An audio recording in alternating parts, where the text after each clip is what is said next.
43장 1절 말씀 우리 같이 구약 성경 제 책은 1019쪽에 있습니다. 우리 같이 함께 읽겠습니다. 야곱아, 너를 창조하신 여호와께서 지금 말씀하시느니라. 이스라엘아, 너를 지으신 이가 말씀하시느니라. 너는 두려워하지 말라. 내가 너를 구속하였고 내가 너를 지명하여 불렀나니 너는 내 것이라. 아멘. 잠시 기도하겠습니다. 성령님, 성경 말씀을 살아있는 하나님의 말씀으로 받게 하여 주시고 이 말씀의 의미와 가치가 깨달아져 그 말씀으로 저희들이 하나님 앞에 더욱 가까이 갈 수 있도록 도와주시옵소서. 감사하며 예수님의 이름으로 기도드리옵나이다. 아멘. 사귐을 위한 선택과 부르심이라는 제목으로 설교하려고 합니다. 지금 우리는 기록된 하나님의 말씀을 읽고 있습니다. 그런데 기록된 이 하나님의 말씀을 귀로 듣던 이스라엘 백성들이 있었죠. 그때 당시에 이사야 선지자가 하나님의 말씀을 대언하여서 지금 이 말씀을 선포했을 겁니다. 우리가 귀로 들은 것처럼 그 하나님의 말씀이 주어졌을 거다 이 말입니다. 그런데 그 하나님의 말씀의 가치와 또 의미 그리고 그 말씀의 무게는 듣는 사람에 따라 달랐을 것입니다.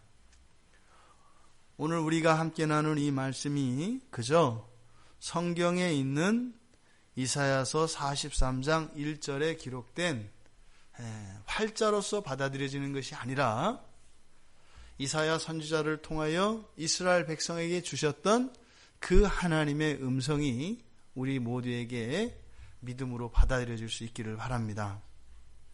이사야서 43장의 내용은 그런 겁니다. 이스라엘 백성들이 누리는 은혜, 이것은 매우 특별한 은혜다. 이것은 선민에게만, 그러니까 하나님이 선택한 백성에게만 주어지는 이런 특권적 은혜인데 그런 은혜는 아주 유일한 것이다. 그런데 그 이유가 뭐라는 거예요?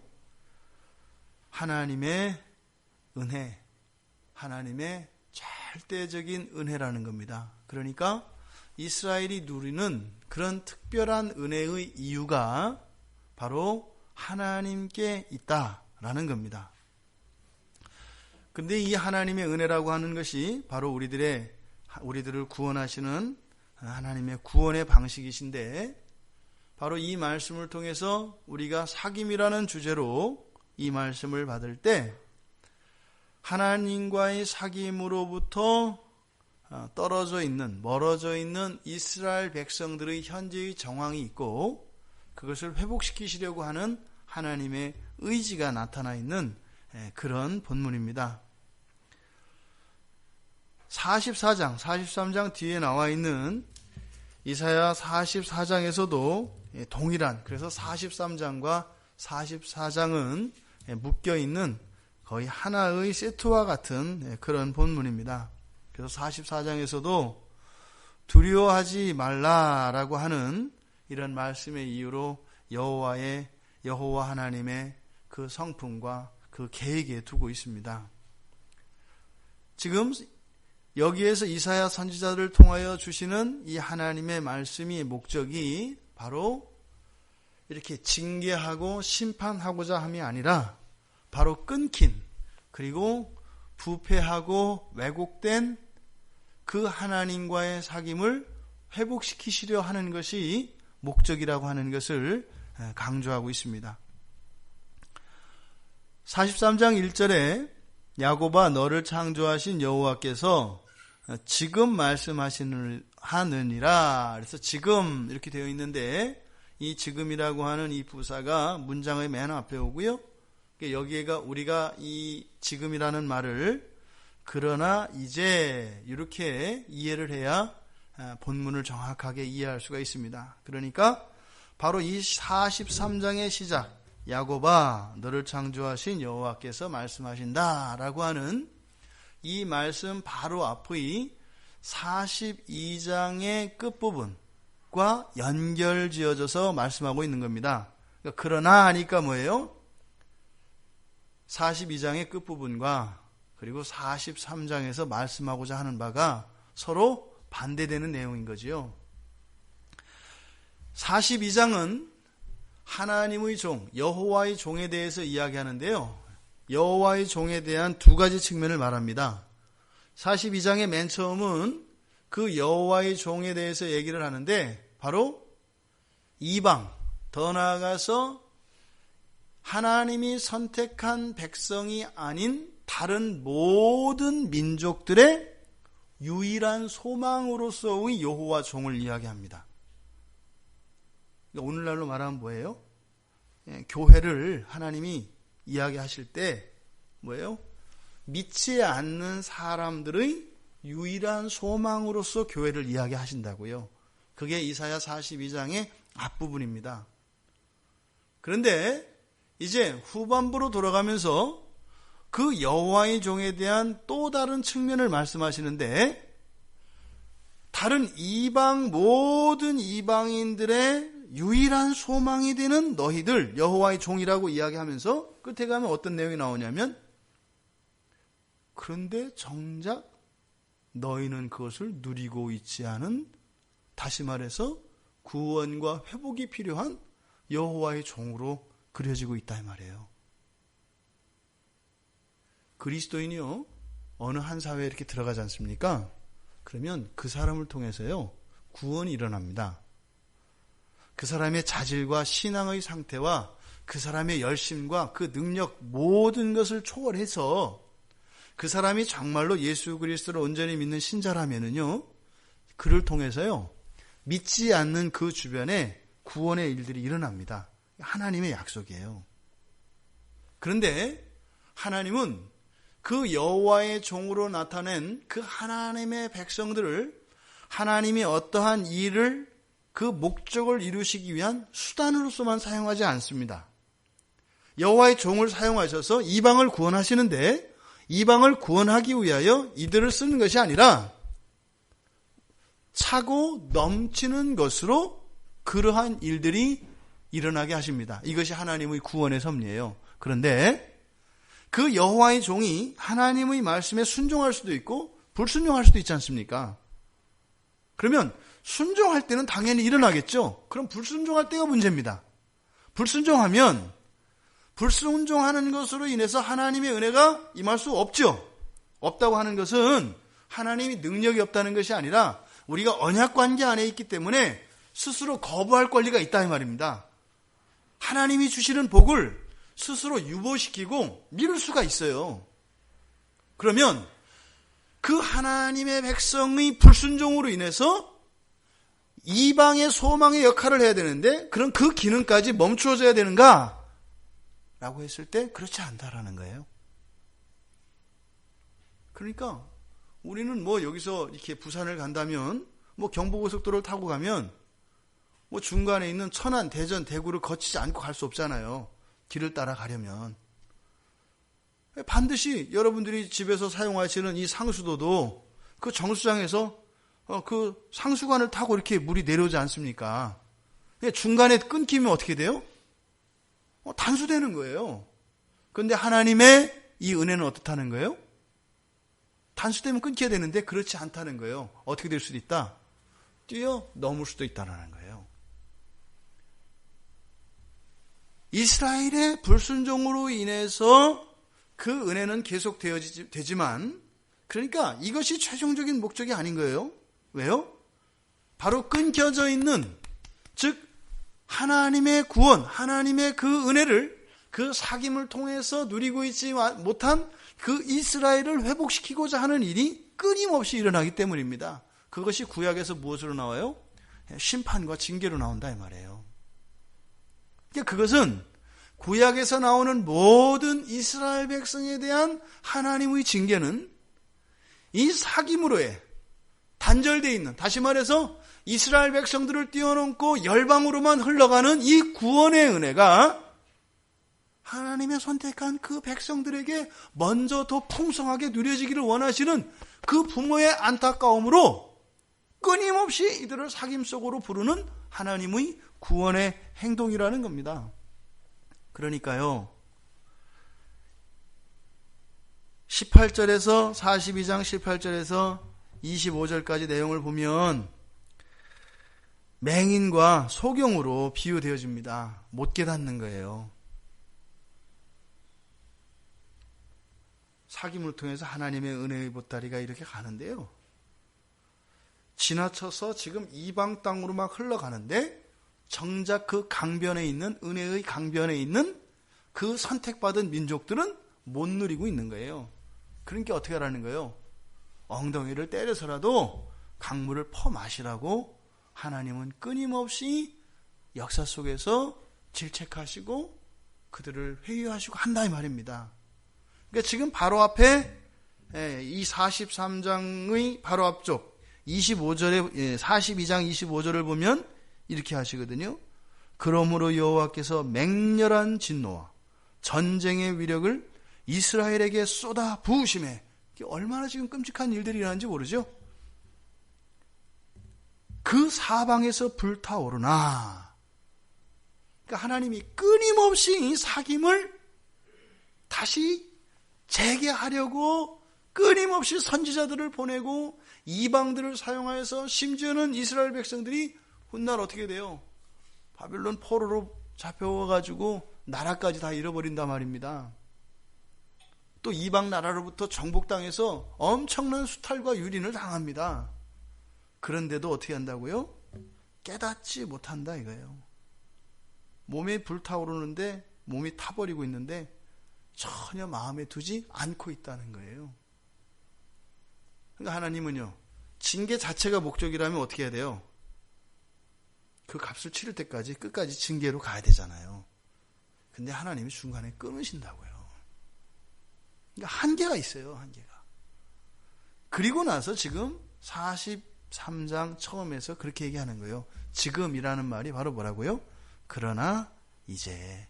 그러니까 뭐예요? 과거 너희들 그 이스라엘 백성들이 개인적으로나 민족적으로나 공동체로 겪었던 모든 어려움과 환난과 이러한 모든 것들, 그게 문제가 아니라는 거예요. 문제는 뭐라는 거예요? 하나님과의 사귐의 단절이 문제라는 거예요. 이건요, 동일하게 주님 오실 때까지 하나님의 백성들에게는 불변의 진리입니다. 하나님과의 관계의 지평 아래서 우리의 인생이 결정됩니다. 절대 넘을 수 없습니다. 그렇게 되질 않아요. 될 것 같은데요, 안 됩니다. 만약에 그것과 상관없이 되어진다, 이거는 사실은 굉장히 심각한 고민을 해봐야 합니다. 하나님과의 사귐이 없는 상태에서 누려지는 기쁨과 만족 그리고 행복이라면 그것은 하나님과 상관없는 것일 가능성이 많아요. 그건 뭐예요? 이런 방향을 크게 벗어났다 이 말입니다.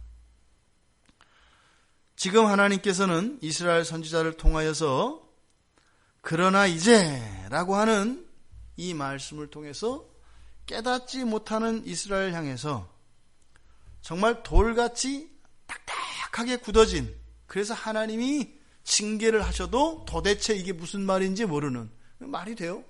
몸이 불타오르고 있는데 어떻게 그것에 대해서 마음이 안 움직이냐 이 말이에요. 그러니까 마음이 움직이지 않아요.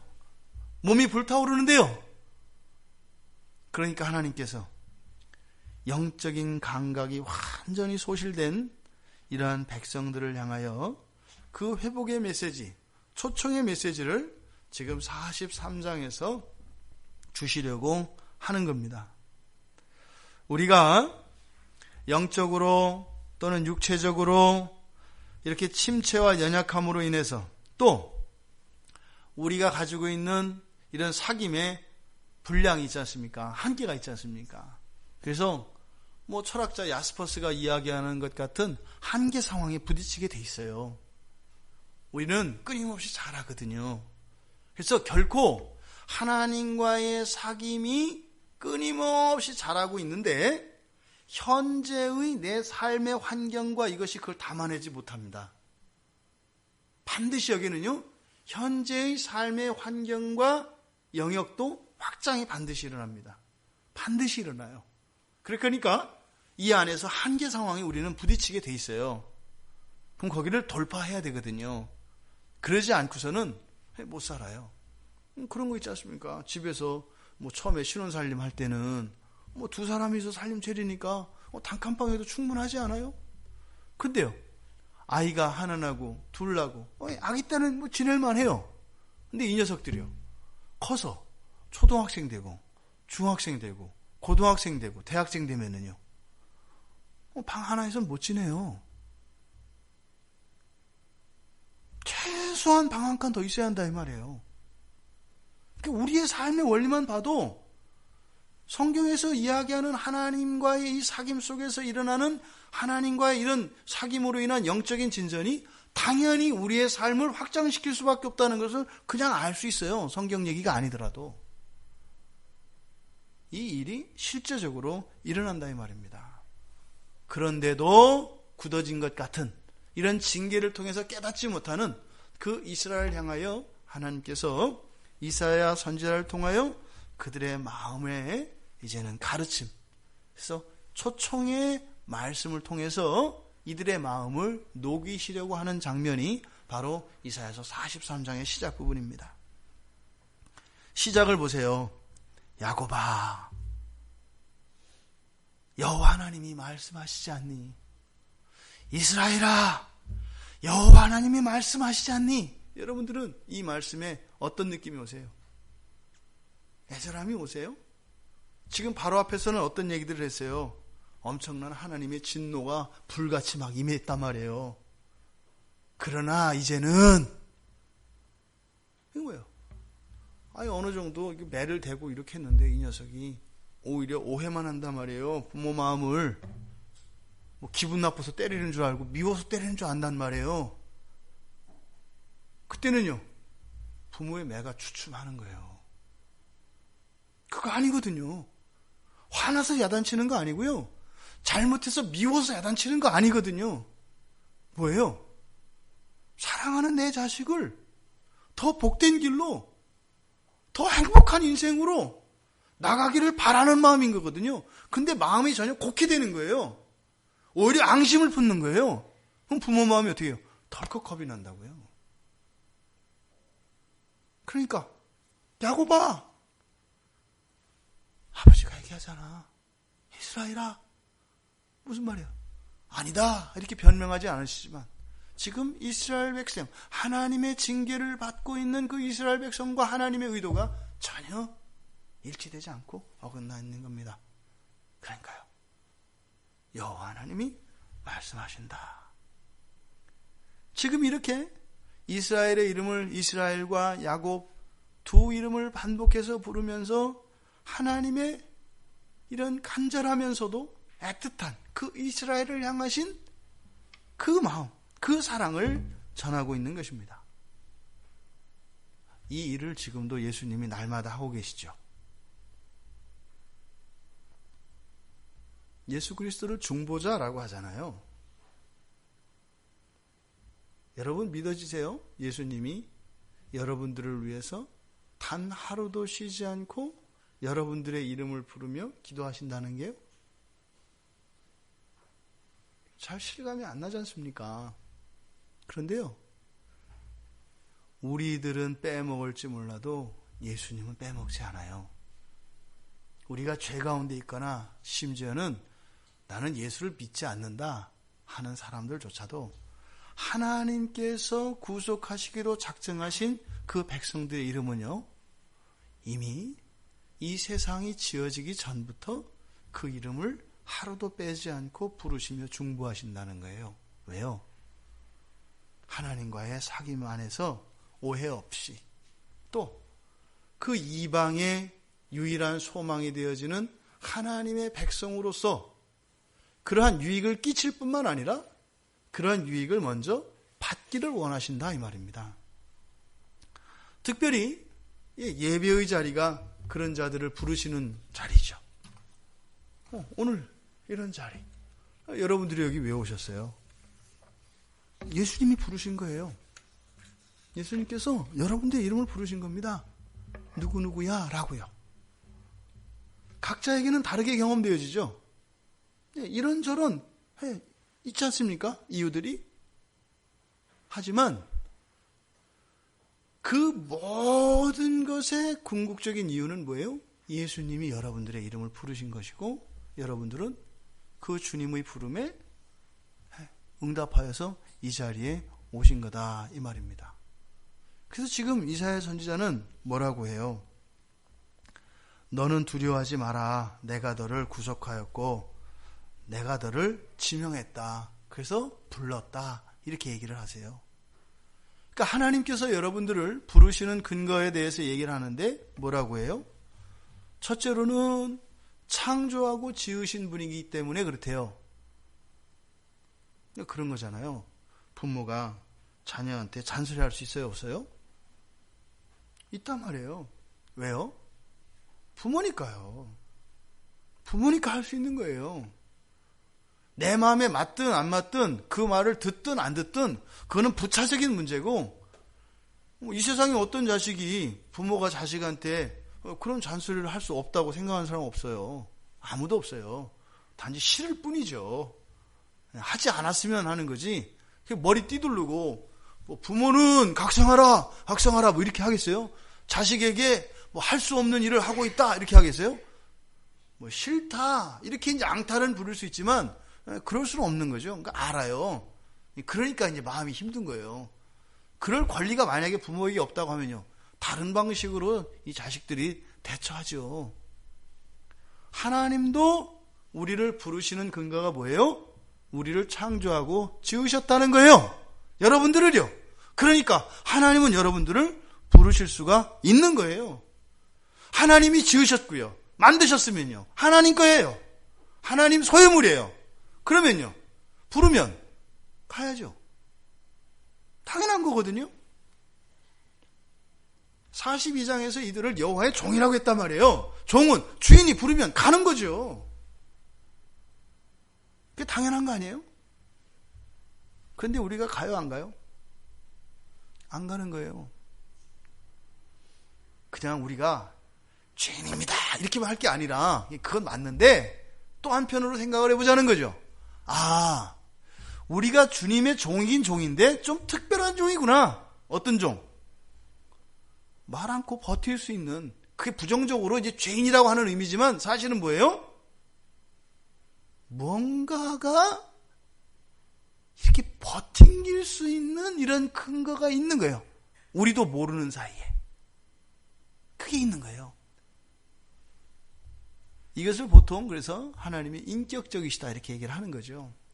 근데 하나님의 소유라고 하는 이 자녀됨, 우리가 종일 뿐만 아니라 자녀되기 때문에 하나님이 일방적으로 우리를 부르지는 않으세요. 그런데 또 한편으로 보세요. 당연히 하나님, 창조주 하나님이 부르면 우리는 순종해야 돼요. 자연스러운 거예요. 그런데 지금은 해요, 안 해요? 안 하잖아요. 그러면 우리가 자유로운 거예요? 부자유스러운 거예요? 당연히 해야 되는 일을 안 하고 있는 것을 자유롭다고 하면 안 된단 말이에요. 여기 깨져야 돼요. 당연히 해야 될 일을 안 하는 것을 자유롭다고 생각해요. 아니라니까요. 자유롭지 못한 거예요. 하나님이 이렇게 우리를 자꾸 왜 불러요? 불순종하고 있다, 죄 짓고 있다. 그것도 깨닫게 해주시는데 불순종한다, 죄 짓고 있다. 그래서 정죄하고 심판하는 게 아니라니까요. 뭐라고요? 사귐으로 부르시는 거라니까요. 회복을 위한 거라니까요. 이거 무슨 의미예요? 너 자유롭지 않아? 이런 거예요. 당연히 너 나와야 될 자리에 안 나오고 있잖니. 근데 사람들은요, 현재 나는 자유롭다고 생각을 하고 있어요. 그리고 뭐라고 해요? 제가 죄인이라서 안 나가고 있다고 생각을 해요. 일정 부분은 분명히 있어요. 하지만 우리가 실제적으로 보다 근본적으로는 뭐예요? 하나님의 부르심을 들어도 갈 수 없는 거죠. 마치 우리가 유괴됐다고 생각을 해보세요. 유괴돼서 지하실에 아무도 없는데 두 다리 두 팔이 묶인 채 갇혀 있어요. 입에 재갈 물려서요. 그런데 대문에서 사랑하는 가족이 문을 막 두드려요. 누구야 누구야 이름을 부르면서요. 막 찾아다니는 거죠. 찬재 거기 있니? 찬재야 찬재 한다 말이에요. 그러면 가야 되잖아요. 꽁꽁 묶여서 재갈 물려서 있는 거를 가지고 내가 자유로운데 내가 죄인이라서 안 가요. 죄송해요. 그렇게 생각하지 말라는 거예요. 묶여 있다는 거예요. 이렇게 이스라엘을 부르시는 하나님의 이 애틋한 그 마음 속에는 뭐예요? 우리들의 노예됨, 하나님이 아닌 이 죄에 묶여 있는, 죄의 종이 되어 있는, 하나님이 자유를 주셨음에도 불구하고 여전히 죄의 사슬에 매여 있으면서 그것을 마치 자유의 결과라고 생각하고 있는 하나님의 자녀들에 대한 그런 안타까움이 있어요. 창조하고 지으신 분이 부르시는데도 나가지 못하는 우리들, 그 생각하잖아요. 벌써 우리가 신앙 얘기하거나 이렇게 하면은 주눅 들잖아요. 나한테 문제가 있다고 먼저 생각을 하잖아요. 하나님은 그게 아니라는 거예요. 이스라엘이 바벨론의 포로 상태로 있는 것, 이게 중요한 게 아니에요. 중요한 건 뭐예요?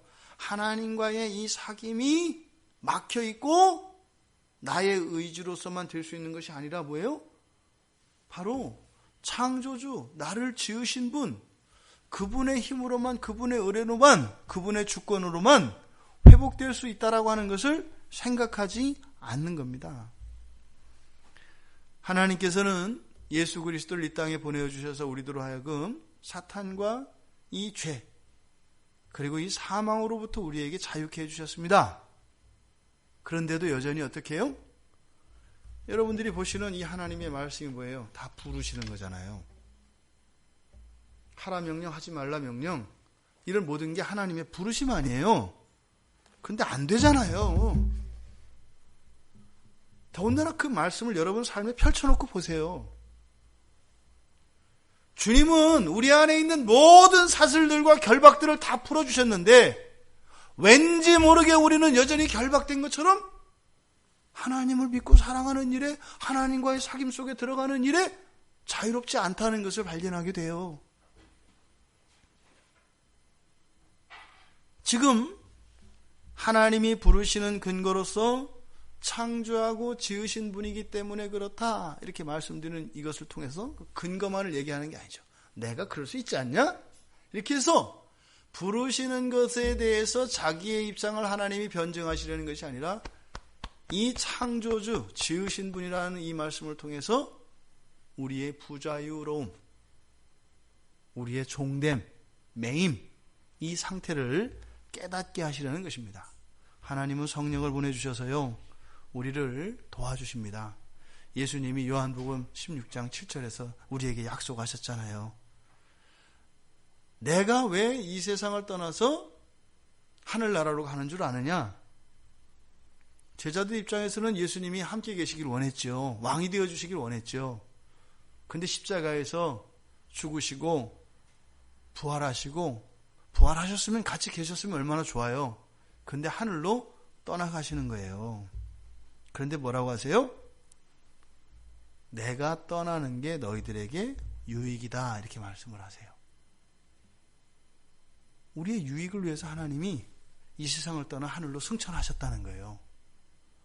근데 그 유익이 되었던 이유가 뭐예요? 바로 제2의 보혜사이신 성령이 오시게 하기 위하여 예수 그리스도께서 하늘로 승천하셨다는 거예요. 예수 그리스도는 몸을 가지고 계시기 때문에 동시에 두 공간에 존재하지 못해요.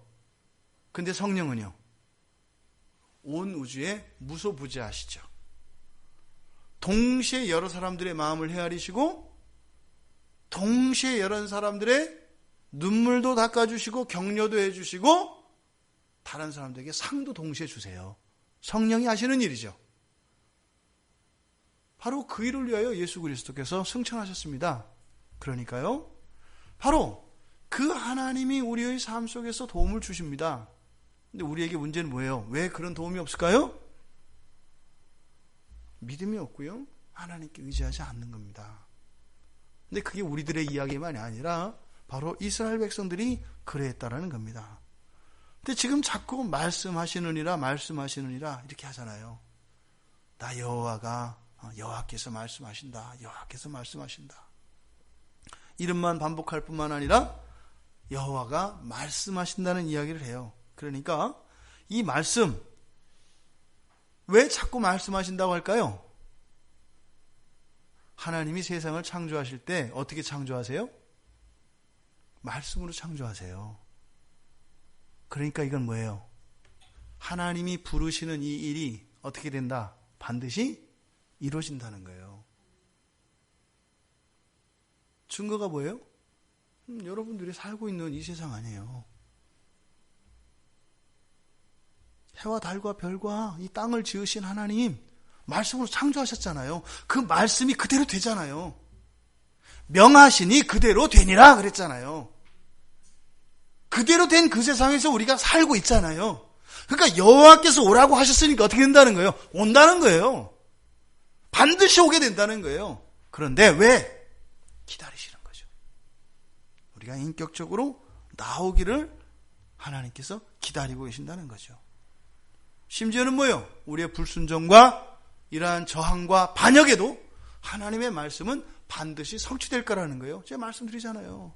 어저께도 말씀드렸잖아요. 여러분들, 예수님 오시는 날 여러분 자신한테 완전히 끔뻑 간다니까요. 내가 이런 존재인 줄 알았더라면 그렇게 안 살았는데 반드시 하게 돼 있어요. 왜요? 하나님의 말씀이 이루어지니까요. 왜 안 이루어져요? 내가 겁하고 있단 말이에요. 이렇게 겁하고 있단 말이에요. 안 된다는 거예요. 하나님 할 수 없다는 거예요. 지금은 아니라는 거예요. 하나님 틀렸다는 거예요. 그러니까 하나님과의 사귐 속에서 우리에게 주시려고 하는, 심지어는 이미 이방들에게까지, 심지어는 예수 믿지 않는 사람들에게까지도 펼쳐지는 하나님의 놀라운 은혜와 이런 구원의 행동들이 왜 그리스도인들에게는 안 일어나고 있는가? 하지만 나는 반드시 이룰 거야 라고 하는 하나님의 강한 의지를 말씀하시느니라. 이게 뭐예요? 내가 창조한 거 봤지? 내가 창조한 거 알지? 너 해. 하지만 나 포기 안 해. 반드시 이룰 거야. 이런 하나님의 강한 의지가 나타나 있다, 이 말입니다. 그 말씀은 능력의 말씀입니다. 일의 성패는 항상 여호와의 말씀에 달려 있습니다. 왜 우리가 여호와의 말씀을 들어요? 그 말씀은 반드시 되는 말씀이기 때문에 그래요. 순종과 불순종과 상관없이, 지금이나 나중이나 상관없이 반드시 되기 때문에 그래요. 그러니까 우리가 그 말씀을 들어야 되는 거예요. 그 말씀을 안 들으면 불순종하면 벌 주고, 이게 아니에요. 반드시 되는 것이기 때문에. 왜요? 말씀대로 다 됐잖아요. 이렇게 들어도 우리는 또 살 때 어떻게 한다고요? 말씀 안 들어요. 말씀 안 들어봐라. 하지만 어떻게 한다? 내가 다 이루겠다. 하나님의 반드시 이루시고 만다고 하는 열렬한 의지를 지금 말씀하고 계시는 겁니다. 근데 그 여호와 하나님이 뭐라고 하셔요? 두려워하지 말라 그래요. 두려워하지 말라. 이게 무슨 뜻일까요? 여기 지금 뭐라고 나와 있어요? 뭘 두려워하지 말아요? 원래 두려워하다 그러면 목적어가 있어야 돼요? 없어야 돼요? 있어야 되잖아요. 두려움의 대상이 있어야 할 거 아니에요. 뭘 두려워하지 말라는 거예요? 나 무서워하지 마. 이런 얘기일까요? 뭐 그럴 수도 있죠. 왜? 여기선 두려워하지 마라 이렇게 해석되어 있지만 이 두려워하다라고 하는 단어가 우리가 배웠던 하나님과의 이 관계의 본질, 구약에서는 하나님과의 관계의 본질이 뭘로 나타난다고요? 경외로 나타난다 그랬잖아요. 그 경외가 뭐예요? 이 두려워하지 말라 할 때 이 두려움이에요. 그러니까 이거를 바꾸면 어떻게 돼요? 경외라는 말로 바꾸면 너는 경외하지 말라. 이러니까 성경이 엉키잖아요. 그래서 이때는 똑같은 야레라고 하는 단어를 경외하지 말아라 이렇게 하지 않고 뭐라고 했어요? 두려워하지 말아라 그랬어요. 뭘요? 하나님을 경외하지 마라. 그럼 이상하잖아요. 안 그래요? 구약에서 하나님과의 관계의 본질이 경외인데 경외하지 마라. 그 뭐예요? 뭐 너하고 나하고 관계 끊었으니까 이제 편히 살아. 뭐 이런 얘기는 아니잖아요. 그럼 여기서 두려워하지 말라고 할 때 뭘 두려워하지 말라는 거예요? 뭘? 지금 여기서 지금 자꾸 강조되는 게 뭐예요? 하나님의 주권이죠. 하나님의 전능하심이죠. 그러니까 지금 우리들에게 지금 무엇인가를 하나님이 두려워하지 말라고 하시는데 그것은 뭐예요? 지금 하나님의 주권과 하나님의 전능에 반하는 무엇인 거죠? 뭐겠어요? 우리의 삶 속에 지금 실현되지 않은 그거죠. 여러분들 안에 있는 하나님 앞에 섰을 때 떳떳지 못하고 다른 사람들보다 못한 것 같고 안 될 것 같은 그런 거 있지 않아요? 그걸 말하는 거예요. 그거를. 내가 해줄게. 내가 도와줄게. 두려워하지 마. 내가 도와줄게. 그런데 중요한 건 지금 너의 필요와 그런 부족과 이런 결핍이 아니야. 뭐예요? 하나님과의 사귐이 단절되어진 이것. 하나님이 심지어 징계를 해도 깨닫지 못하는 단절된 하나님과의 사귐. 이게 문제라는 거예요. 우리가 걱정하고 염려하고 두려워하는 이 모든 것은요, 두려워할 게 아니라는 거예요. 하나님의 약속이죠. 이 두려움은 지금 하나님이 우리에게 두려워하지 말라라고 하는 것은 하나님의 부르심에 우리가 순종하여 즉각적으로 나아가지 못하게 하는 그런 죄의 속임과 강압과 이러한 많은 방해와 이런 걸림돌들로 인하여 마땅히 우리에게 허락되어진 자유와 부요를 누리지 못하게 하는 이 상태 전체를 말해요. 하나님이 해주시겠다는 거죠. 그러니까 뭐예요? 안 될 거라는 생각하지 마라. 안 될 거라는 생각하지 마라. 내가 반드시 되게 해준다. 이렇게 말씀하시는 겁니다. 그러니까요. 두려움에 사로잡혀서 오히려 자기의 자유의지와 이런 자기의 의사가 억압당하는 상태에서 벗어날 것을 촉구하는 거예요. 여러분들 경험 있으시죠? 자연스러움을 잃어버리면 어떻게 돼요? 실수하죠. 그러니까 운전 잘하는 사람도 면허시험장 가서 띵동 소리 들리고 띵동 띵동 이 소리 들으면 어떻게 되는 거예요? 떨리고 긴장되는 거예요. 두려움이 와요. 그럼 어떻게 돼요? 말도 안 되게 떨어지는 거예요. 도로에 나오면 거의 레이서인데 그 면허시험장에 그 기계 앞에만 서면 이런 거예요. 바로 이 두려움이라고 하는 것은요, 우리들에게 이미 있는 능력들이나 우리들에게 있는 이런 것들을 못 누리게 합니다. 지금 여기서 말하는 하나님이 두려워하지 말라라고 하는 것은 그거죠. 우리에게 분량을 초월하는 없는 무엇을 누리라는 게 아니라 이미 우리에게 하나님이 주신 그것들 안에서 그리고 그 상태로 하나님께 나와서 그 사귐 아래서 오히려 너희들이 염려하고 걱정하는 것들을 하나님께 맡겨서 하나님으로 하여금 그 일들을 이끌어가게 하셔라. 이런 의미다 이 말입니다. 이 두려움, 경외라고 하는 것은 말씀드린 것처럼 구약에서 하나님과의 관계의 아주 본질입니다. 이게 없으면 안 돼요. 그런데 말입니다. 이게 잘못 오해되어지거나 잘못 오용되어지면 하나님과의 깊은 사귐 속으로 들어가는데 걸림돌이 됩니다. 하나님을 경외하는 이것이 하나님에 대하여 일정 거리를 두어야 하는 것으로 되면 어떻게 돼요? 더 이상 친밀해지지 않는다 이 말이에요. 여호와를 우리가 경외하는 것은 우리 안에 있는 죄성으로 인해서 끊임없이 하나님으로부터 튕겨져 나가려고 할 때 일정 이상은 나가지 못하게 하는 거예요. 그러니까 여호와를 경외하는 사람들은 삶 속에서 어떤 일이 일어나요? 아무리 타락하고요, 아무리 문제가 있고 아무리 제정신을 잃어도 넘지 못하는 선이 있어요. 여호와를 경외하는 사람들은 기본적으로 있어요. 그게 여호와를 경외하는 거예요. 그러니까 여호와를 경외한다라고 하는 것은 하나님과의 관계에서 떨어지지 못하게 하는, 하나님과의 사귐을 보장하게 하는 안전보호막으로서의 울타리와 같은 역할을 해요. 그러니까 하나님은 그 울타리 끝에 가서 기대고 살기를 원하지 않으세요. 성전에 와서 하나님과 같이 살기를 원하세요. 그러니까 우리가 여호와를 자꾸 두려워하고 있는 이런 증거는 뭐예요? 울타리 근처에서 살고 있는 거예요. 울타리 근처에서. 안으로 가면 갈수록요, 그런 생각이 없어요. 하나님 은혜에 대한 감사와 찬양과 내가 작아질 뿐만 아니라 내가 작아지는 것보다 하나님이 커지는 게 커져요. 영역이.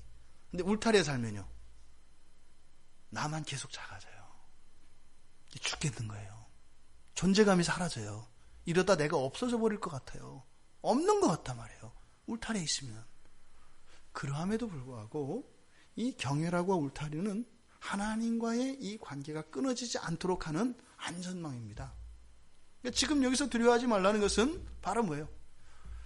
하나님의 주권으로 내가 너를 선택했다. 내가 너를 부르는 이유가 너에게 있는 무엇이 아니라 뭐래요? 내가 너를 창조했고 내가 너를 잡은 거니까 뭐해라? 나와라 이거요. 하나님과의 사귐 속으로 그대로 들어라는 거예요. 그러면 내 안에 있는 그 두려움의 모든 요소들, 그것은 하나님께서 이루신다는 겁니다. 또 성경은 이야기합니다. 내가 너를 뭐했다? 구속하였다. 이게 지금 하나님이 공치사 하는 거겠어요? 내가 너 구원한 거 알지? 이 얘기가 아니죠. 이것은 이스라엘의 역사적 경험 속에서 구원받을 수 없는 절대절명의 위기 속에서 구원해 주시고 하나님, 여호와 하나님이 아니시고서는 할 수 없는 그 구원의 경륜들을 기억나게 하는 겁니다. 그래서 어떻게 해요? 동일한 일이 현재에도 미래에도 일어날 것을 그저 하나님이 일방적인 선포로 말씀하시는 것이 아니라 이미 역사적 사실들을 통해서 우리들로 하여금 굳건히 믿을 수 있도록 하시는 말씀이다. 이 말인 겁니다. 너희들이 이미 과거에 경험했고 보았고 들었고 알았던 그 모든 일들이 그렇게 될 것이며 오히려 어떻게 해요? 새 일을 이루신다고 해요. 역사 속에서 경험하지 못하였던 새 일까지도 이루시겠다. 이렇게 말씀하신다 이 말이에요. 되어진 일뿐만 아니라 너희 조상들이 경험하지 못하였던 그 새 일을 이룰 것이다. 그 새 일의 최종적인 것은 예수 그리스도의 재림을 통하여 이루어지는 완전한 구원이죠. 그것을 우리 모두 보게 될 겁니다. 바로 42장 9절에서 그렇게 얘기를 하세요. 전에 예언한 일이 다 이루어졌지 않냐. 그리고 내가 또 새 일을 너희들한테 알린다. 그 일이 시작되기 전에, 그 전에라도 내가 너희들에게 그 일을 알려준다.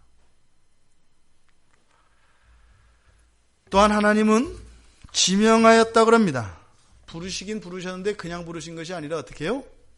지명하여 부르셨다는 거예요. 지명하는 것은 누가 지명해요? 주권이 하나님께 있어요.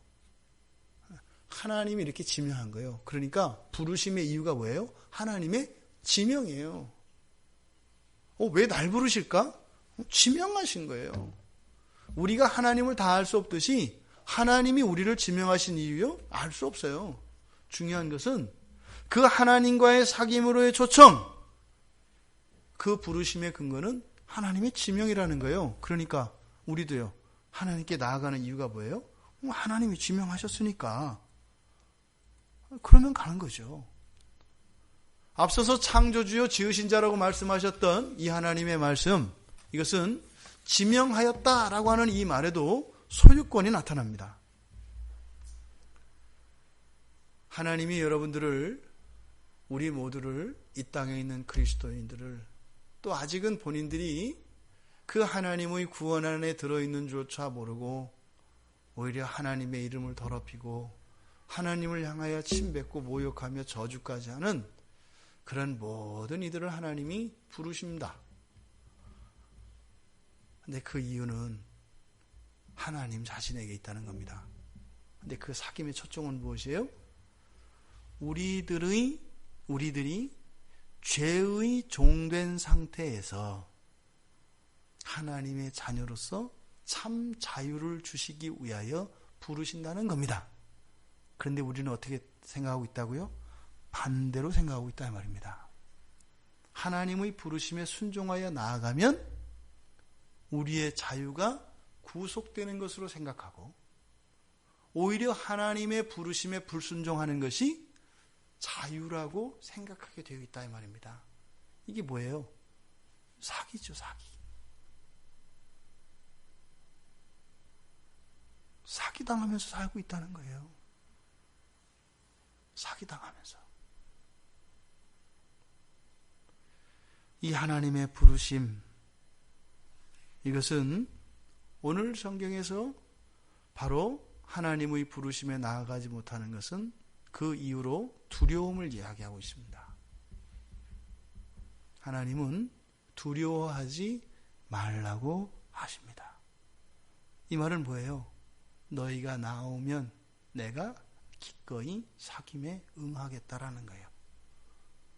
하나님과의 사귐 속에는요, 쉼이 있습니다. 그리고 회복이 있습니다. 그리고 우리가 잘못 알았던 자유와 굴종에 대해서 뒤바뀌어 있는 우리들의 인식을 하나님이 바꾸십니다. 그래서 어떤 것이 자유인의 삶인가 하는 것을 깨닫게 하시고 참된 자유 안에 살게 하십니다. 그러잖아요. 우리가 일상생활 속에서 우리 청년들한테 제가 자주 하는 말이에요. 자유가 뭐냐? 하지 않을 수 있는 게 자유다. 이 세상을 사는 동안은. 네가 정말 자유롭다면 하지 않을 수 있는 거다. 그때 저는 예배를 하지 않을 수 있는 자유가 있는 것 같아요. 그 얘기가 아니죠. 하나님과의 사귐이라고 하는 인생의 궁극의 목적을 놓고 보았을 때 그것을 방해하는 모든 것들로부터 자유로운가를 얘기하는 겁니다. 그 자유 안에 뭐 있어요? 하나님의 사귐 안에 있는 풍성함, 모든 것을 내려놓을 때 모든 것을 얻게 되는 이 영적인 신비를 믿는 겁니다. 하나님의 사귐 속엔 그게 있어요. 그러니까 하나님이 이 사귐으로 초청하시는 것입니다. 두려워하지 말라고 하는 이 말씀은 우리들의 잊혀진 기억을 되살리시려고 하는 아버지 하나님의 구원의 목소리예요. 누누이 말씀드리죠. 하나님이 에덴 동산을 거니실 때 그 소리를 듣고 나무 사이에 몸을 감추었던 그 아담과 하와의 일이 아직도 끝나지 않았기 때문에 하나님은 그것을 회복시키려고 하시는 겁니다. 우리들에게는 전혀 기억되지 않는 것이지만 하나님에게는 생생히 기억되고 있다고요. 여러분 누군가가, 여러분이 사랑하는 누군가가 여러분이 발견하고 기뻐서 이름을 불렀는데 분명히 내가 부른 것을 인식하고 고개를 돌려 발길을 돌릴 때 그 마음을 여러분들이 생각을 해보세요. 하지만 하나님은 끊임없이 우리를 포기하지 않고 부르시고 계시는 것입니다. 여러분, 삶 속에 우리가 가지고 있는 이러한 두려움은 우리의 망각으로 인한 부작용을 일으킵니다. 우리가 두려워해야 될 대상은 누구예요? 오직 여호와 하나님 한 분입니다. 그런데요, 우리가 두려워하고 있는 것은 여호와 하나님이 아니라 여호와 하나님이 아닌 모든 것들입니다. 그래서 이 기억 상실로 인해서 심각한 오류 속에 우리가 빠지고 있는 겁니다. 그러니까요, 이 모든 우리 두려움의 실체는 우상으로 나타나는 거예요. 온갖 형태의 가치나 이러한 추상적인 개념들이나 이런 것들, 우상의 형태로 나타납니다. 두려움이. 그러니까 어떻게 해요? 우상을 세워놓고 거기에서 두려움을 해소시키려고 한다 이 말이에요. 그러니까 왜 우상을 섬기지 말라요? 두려워하지 말라는 거예요. 너희들에게 있는 두려움은 그래서 있는 게 아니다. 뭐예요? 하나님 백성들이 하나님으로부터 떠나지 못하도록 하는 안전장치로서의 두려움이지, 벌벌벌벌 떨게 하고 자기들이 가지고 있는 것도 누리지 못하고 눈치 보게 하는 그런 두려움이 아니라는 겁니다. 오늘날 그리스도인들에게도 그런 두려움이 있습니다. 그것을 하나님이 아니라 우상에 대하여 가지고 있는 두려움입니다. 그런 두려움은 다 내려놓아야 합니다. 그러니까 여기서 두려워하지 말라라고 하는 말씀을 실천적으로 바꾸면 사실은 이것과 같은 의미가 뭐예요? 오직 여호와 하나님만을 경외하라 라는 거죠. 오직 여호와 하나님만 경외하라. 그러면요, 아무것도 두려워할 필요가 없다 라고 하시는 이 말씀, 우리 안에 있는 모든 우상을 버리고 오직 우리의 하나님 여호와 하나님 한 분만을 경외하며 그 하나님과의 사귐을 회복할 수 있는 우리 모두가 되기를 바랍니다. 할 수 없어요. 그래서 예수님이 오셨다 이 말입니다. 할 수 있다면 예수님이 왜 제물이 되어서 십자가에서 죽으세요? 여러분들 다 할 수 없어요. 아무도 할 수 없어요. 하지만 예수 그리스도께서 바로 우리가 두려워해야 될 그 이유, 근본적인 이유는 바로 죄책에 대한 것입니다. 죄에 대하여 반드시 치루어야 할 이 죄의 책임, 이것이 모든 두려움의 원인입니다. 그런데요, 그리스도께서 그 모든 것을 가져가신 겁니다. 여러분, 우리가 정말 해야 되는 일은 우리를 구원하신 예수 그리스도를 믿고 사랑하는 일입니다. 그 안에 여러분들이 가지고 있는 모든 두려움의 요소들이 예수 그리스도 안에서 해결되어지고 반드시 회복되어진다고 하는 것을 여러분의 삶의 실존적인 경험이 있기를 바랍니다.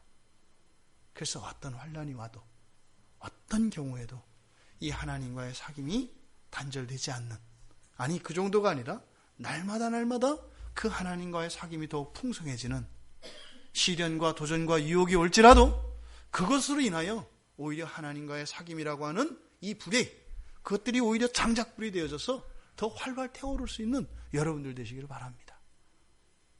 부디 오늘 여호와 하나님께서 이사야 선지자를 통하여 주신 이 말씀이 우리들의 삶 속에 있는, 우리 안에 있는 모든 우상들에 대한 두려움을 내려놓을 수 있게 되어지기를 바랍니다. 그래서 오직 여호와 하나님 한 분만을 경외하며 예수 그리스도를 믿는 믿음 안에서 허락되어진 하나님과의 사귐 속에서 우리에게 주어진 모든 약속들이 여러분들의 내면과 여러분의 삶 속에 온전히 성취되어지기를 주님의 이름으로 축원드립니다.